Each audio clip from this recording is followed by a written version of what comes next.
हजरात आइए, चूँकि हमारे कुछ मेहमान ऐसे भी हैं जो कई जगहों से अपना वक्त निकाल करके हमारे बीच आए हुए हैं। शहर की कुछ अदबी शख्सियतों को, कुछ उन लोगों को जो समाजी खिदमतगार हैं, हम उन्हें फिराक लिटरेरी सोसाइटी की जानिब से उन्हें एजाज़ देना चाहते हैं।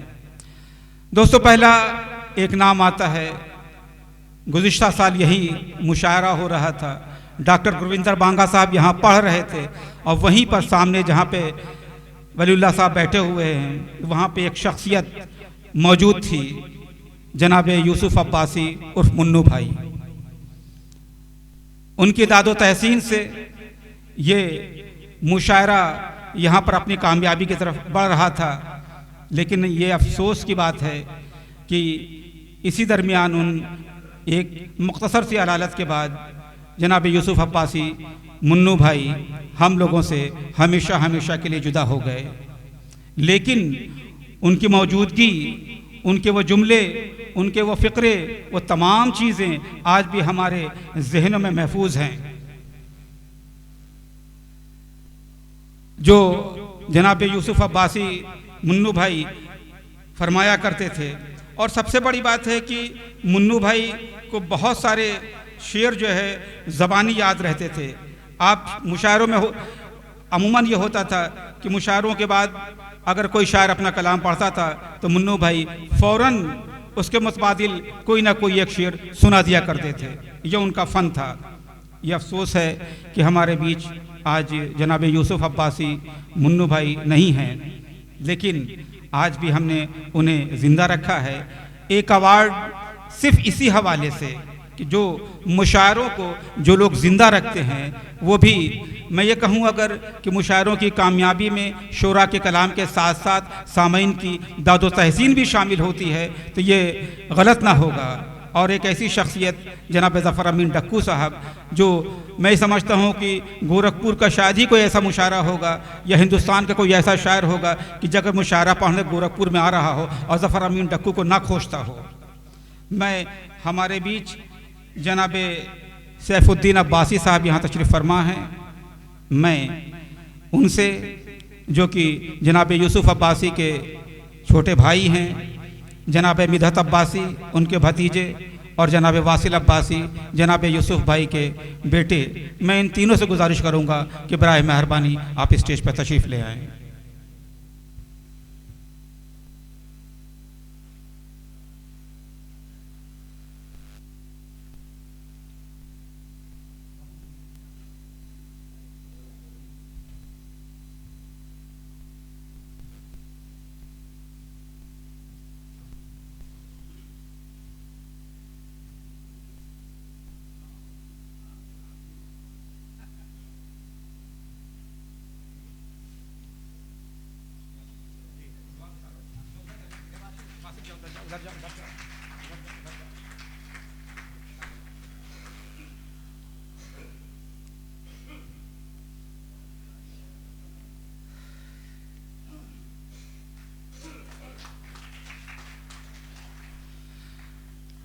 दोस्तों, ये अवार्ड ज़फ़र अमीन डक्कू साहब को सिर्फ इसलिए भी जा रहा है कि मुशायरों की महफिलों में ज़फ़र अमीन डक्कू की मौजूदगी हम सबको एक ताकत बख्शती है, लेकिन उन्होंने काफ़ी ये इसरार किया कि उन्हें कहीं जाना है और हर इंसान की अपनी एक मसरूफ़ियत होती है। लेकिन मैं फिर भी शुक्रगुजार हूँ जनाब साहब का कि तमाम मौसम की ख़राबियों के बावजूद हम लोगों के लिए यहाँ पर आएँ।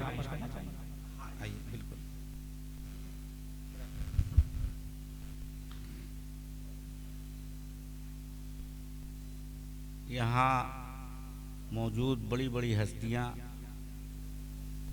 मुन्नू अब्बासी भाई की बात हो गई, हम लोग का पूरा बचपना और उनके जुमले, उनके शेर, उनका तौर तरीक़ा, किसी महफिल को ज़िंदा रखने का काम मुन्नू अब्बासी भाई करते रहे।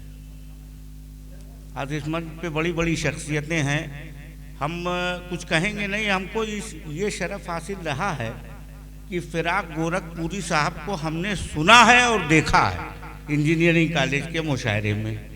डॉक्टर जी साहब को याद होगा, उस वक्त इंजीनियरिंग कॉलेज का मुशायरा था, तारिक बदायूनी जैसे शायर वहीं से उठे थे, तो वो मुशायरा हमको याद है। अभी बात आ रही थी, एक साहब ने कहा कि साहब फलां साहब की दाढ़ी छोटी हो गई, तो मैंने कहा साहब ज़माना ऐसा आ गया है कि दाढ़ी छोटी हो रही।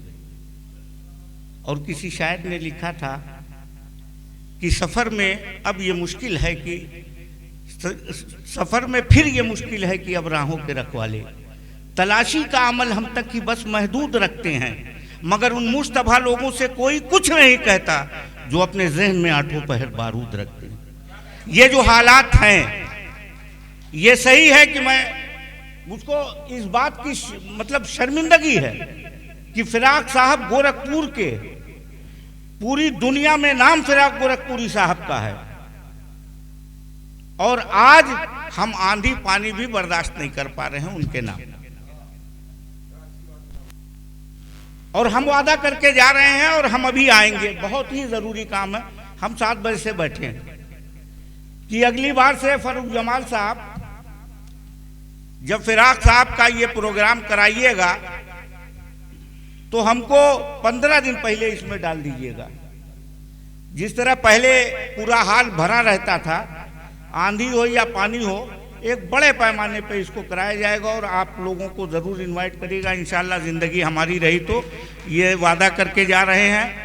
हालात ऐसे नहीं है कि बहुत बड़ा मजमा इकट्ठा किया जा सके, बचाना पड़ रहा है। उर्दू अदब को जिंदा करने के लिए, जिंदा रखने के लिए इसी गोरखपुर की सरजमीन और इसी इस्लामिया कॉलेज के हाल के मैदान में तारीखी मुशायरे हुआ करते रहे, लेकिन हालात, वक्त अभी इजाज़त नहीं दे रहा है। लेकिन ऊपर वाले पे भरोसा है कि 2024 के बाद माहौल अच्छा होगा और इसी सरजमीन से फिर एक नई तारीख लिखी जाएगी मुशायरे की। इन्हीं लफ्ज़ों के साथ बहुत बहुत शुक्रिया। माफ़ी की दरख्वास्त आप लोगों से। अभी मैं कोशिश करूंगा कि आधे घंटे के अंदर मैं आ जाऊं, चूँकि ऐसी महफिल छोड़ के हम कभी जाते नहीं हैं और हम माजरत के साथ जाना चाहते हैं। बहुत बहुत शुक्रिया।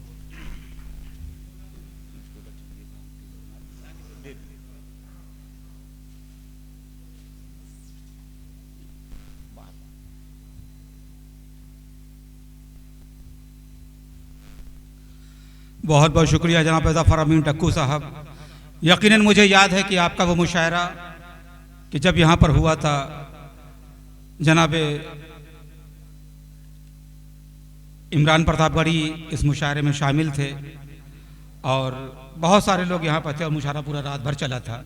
दोस्तों आइए, जब अदब की बात होती है, अदब के हवाले से जब गुफ्तगू होती है, तो यकीनन जो उर्दू अदब वाले होते हैं वो तो उर्दू ज़बान को फ़रोग़ बख्शते हैं, लेकिन वो लोग जो गैर उर्दूदा हैं लेकिन उसके बावजूद उनकी उर्दू ज़बान से मोहब्बत, उनकी उर्दू ज़बान से अक़ीदत और ख़ुद अपने ओहदे पे रहते हुए उर्दू ज़बान के फ़रोग़ के लिए कुछ न कुछ काम करते रहना, उसमें एक नुमाया नाम है शहर गोरखपुर की एक पुरवकार शख्सियत डॉक्टर बिरजन नारायण का। डॉक्टर बिरजन नारायण साहब इस वक्त मौजूदा अहद में गोरखपुर दूरदर्शन और ऑल इंडिया रेडियो गोरखपुर में आप दोनों जगह पे वहाँ पे प्रोग्राम हेड हैं, कार्यक्रम प्रमुख हैं। हमारे बुलावे पर जाहिर सी बात है बारिश हो रही थी लेकिन तशरीफ़ लाए, ये उर्दू की मोहब्बत है। डॉक्टर बिरजन नारायण के लिए एक बार ज़ोरदार तालियां बजाएं। और मैं जनाब डॉक्टर अजीज़ अहमद साहब से गुजारिश करूँगा कि डॉक्टर बिरजन नारायण का उनका इस्तकबाल करें, उन्हें बुके और शाल ओढ़ा कर।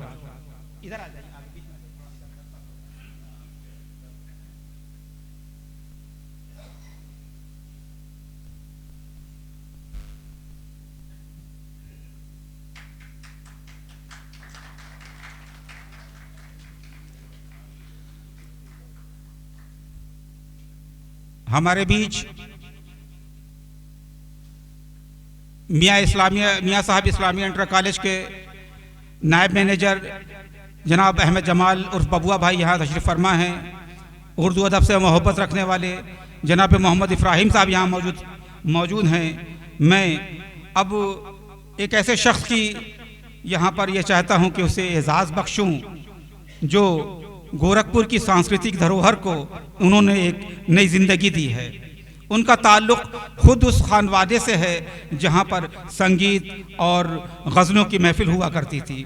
उनकी वालिदा मैं खुद जानता हूँ बहुत अच्छी फ़नकार थी, और आप खुद उत्तर प्रदेश संगीत नाटक अकेडमी के आप सदस्य हैं, और इसके अलावा आप राष्ट्रीय अध्यक्ष हैं भोजपुरी एसोसिएशन ऑफ इंडिया के। हमारे बीच डॉक्टर राकेश श्रीवास्तव यहाँ पर मौजूद हैं। मैं जनाब अहमद जमाल उर्फ पबुआ भाई और जनाब मोहम्मद इब्राहिम साहब से गुजारिश करूँगा कि उन्हें शाल और बुके दे करके उनका इस्तकबाल करें।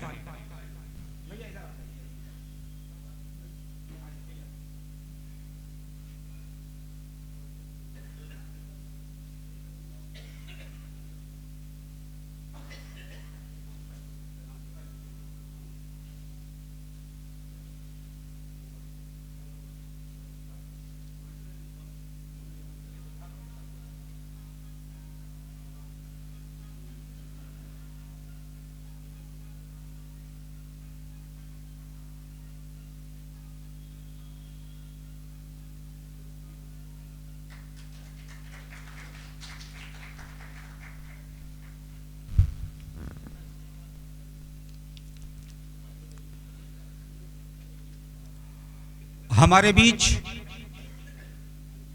कलम का एक ऐसा मुजाहिद, अपने कलम से पत्रकारिता को एक नया आयाम देने वाला, जेएनयू का एक क्रांतिकारी छात्र, जिसने अभी गोरखपुर में जर्नलिस्ट प्रेस क्लब का जो इलेक्शन हुआ, उसने अपने भाषण से, अपने कामों से एक नया इतिहास रचा है। हमारे बीच गोरखपुर जर्नलिस्ट एसोसिएशन के उपाध्यक्ष भाई भूपेंद्र द्विवेदी जी यहाँ पर उपस्थित हैं। मैं उनसे गुजारिश करूँगा कि वो मंच पे आ जाएं, और मैं डॉक्टर गुरविंदर बांगा जी जो कि हमारे दिल्ली के मेहमान हैं, हमारे दिल्ली से तशरीफ़ लाए हैं, मैं उनसे गुजारिश करूँगा, और जनाब अकील अहमद साहब से गुजारिश कि स्टेज पे आ जाएं।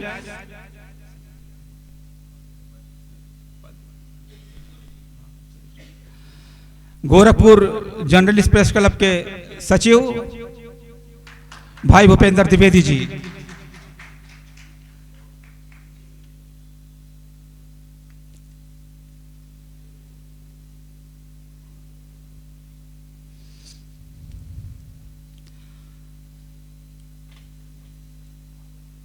हमारे बीच गोरखपुर की अदबी महफिलों में अपनी मौजूदगी से उसे ज़िंदगी अता करने वाले और अदब को एक नई राह दिखाने वाले, ख़ुद एक सामाजिक कारकुन भी हैं। बहुत सारी महफिलों में उनकी मौजूदगी से अदब को यकीनन बहुत ही फ़ायदा हुआ है। हमारे बीच जनाब सैयद वलीउल इकबाल साहब यहाँ मौजूद हैं। मैं जनाब अनवार आलम साहब से गुजारिश करूँगा कि जनाब वलीउल इकबाल साहब को लेकर स्टेज पे आएँ, और जनाब महबूब सईद हारिस साहब से मैं मुल्तमिस हूँ कि जनाब वलीउल इकबाल साहब का उन्हें बूके देकर शाल ओढ़ाकर उनका इस्तकबाल करें।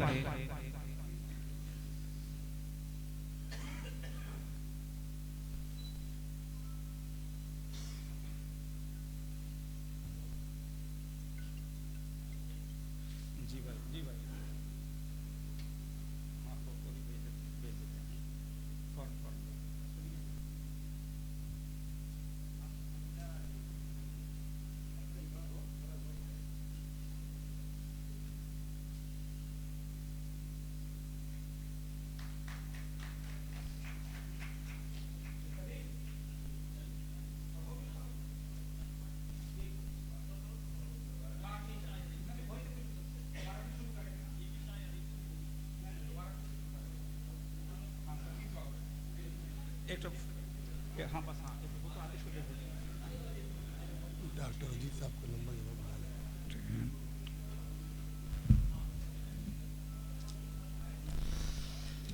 हाज़िरीन, हम हर साल फिराक गोरखपुरी के यौम वफ़ात के मौके पर जिस मुशायरे का इनाकाद करते हैं, साल में एक मरतबा हम फिराक लिटरेरी अवार्ड से किसी बड़ी अदबी शख्सियत को हम उसे एजाज़ करने की कोशिश करते हैं। आज हमारे बीच सरजमीन लखनऊ के एक बुलबुल खुशनुमा ने फिराक के शहर में दस्तक दी है। मैं उसका इस्तकबाल करता हूँ, उसका खैर मकदम करता हूँ। एक ऐसा शायर जिसे तकरीबन 5 दहाइयों से गज़ल की जुल्फ़ों को संवारा है, जिसने गज़ल को एक नई ज़िंदगी और नई तहज़ीब व तमद्दुन से उसने आशना किया है। दबिस्तान लखनऊ के एक मुमताज़ और मोअत्बर शायर जनाब वासिफ़ फ़ारूक़ी। मैं इनका इसलिए भी बहुत ही मशकूर और ममनून है कि अलील होने के बावजूद, गले में ख़राश होने के बावजूद और तमाम तकलीफ़ों के बाद इन्होंने कहा भी एक बार कि मुझे तकलीफ़ है। मैंने कहा कि सर आप जैसा बेहतर समझे, लेकिन ये उर्दू से मोहब्बत, ये फ़िराक से मोहब्बत, ये गोरखपुर के आवाम से मोहब्बत कि आप तमाम मुश्किलात, तमाम परेशानियों के बाद यहाँ पर आए।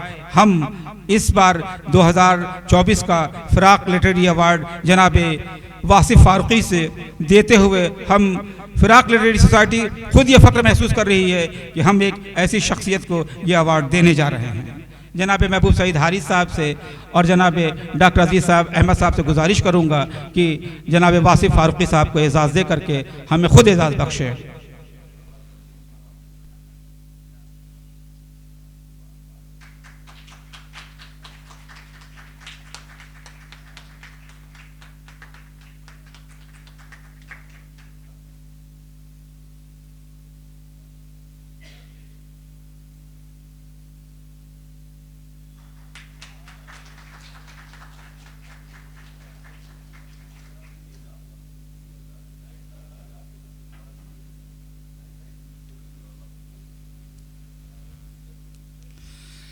जैसा कि मैंने पहले भी ये कहा था कि गुज़िश्ता बरस फ़िराक की याद में इसी हाल में जो मुशायरा किया गया था और जिस शायर को सबसे ज़्यादा दादो तहसीन मिली थी और मुन्नू भाई जिसे बार बार सुनना चाह रहे थे, वो शायर भी आज हमारे बीच मौजूद है। मैं उनकी मोहब्बतों को सलाम करता हूँ, उनकी अक़ीदतों को सलाम करता हूँ कि वो सिर्फ़ एक छोटे से बुलावे पर गोरखपुर का उन्होंने प्रोग्राम बना लिया।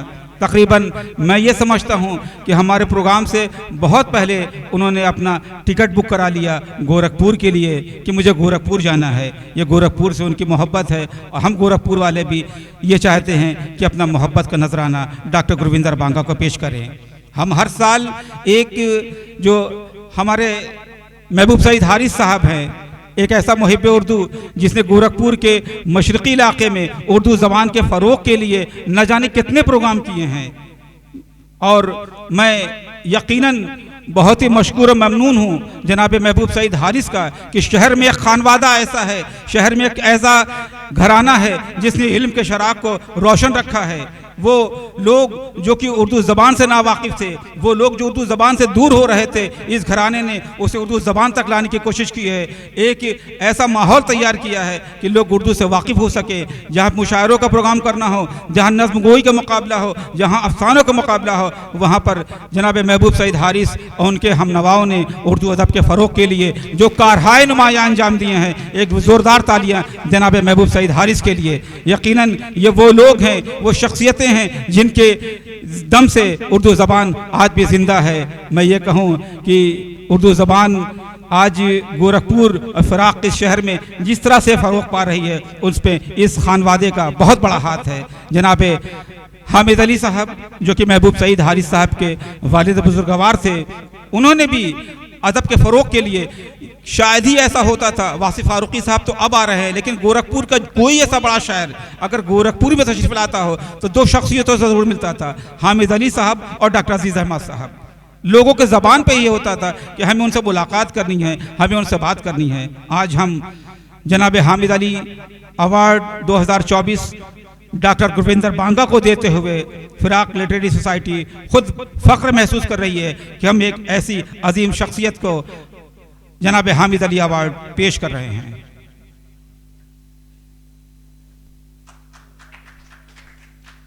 जनाब इब्राहिम साहब से है गुजारिश है, बबुआ भाई खड़े हो जाइए।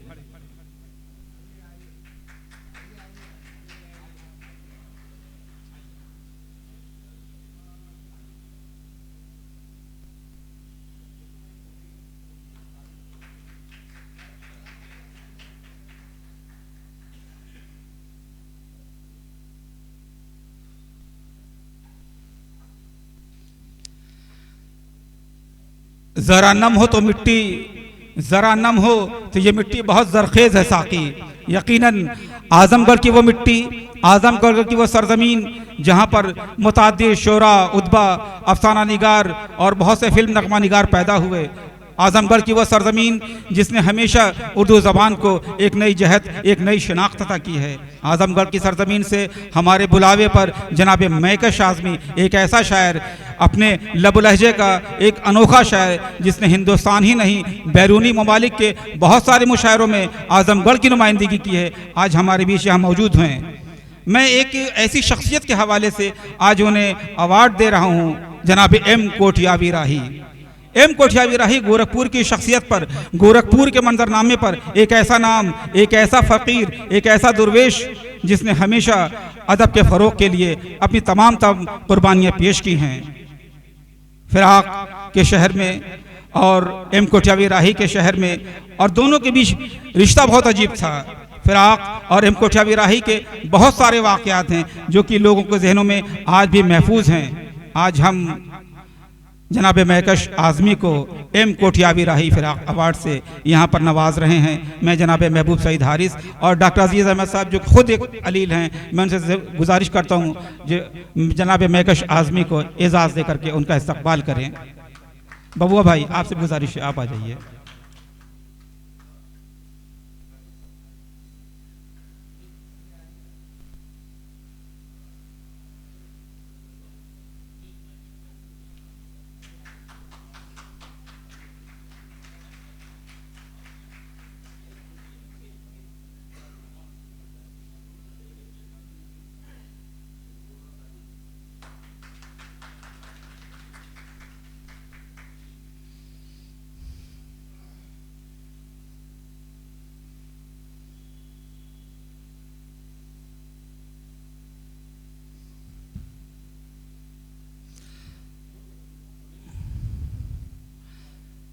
हमारे बीच हम सब के अजीज़ डॉक्टर अजीज़ अहमद साहब, मैं इनका भी बहुत ही मशकूर और ममनून हूँ कि डॉक्टर साहब आपकी मौजूदगी से हमें बहुत ही तक़वियत महसूस होती है।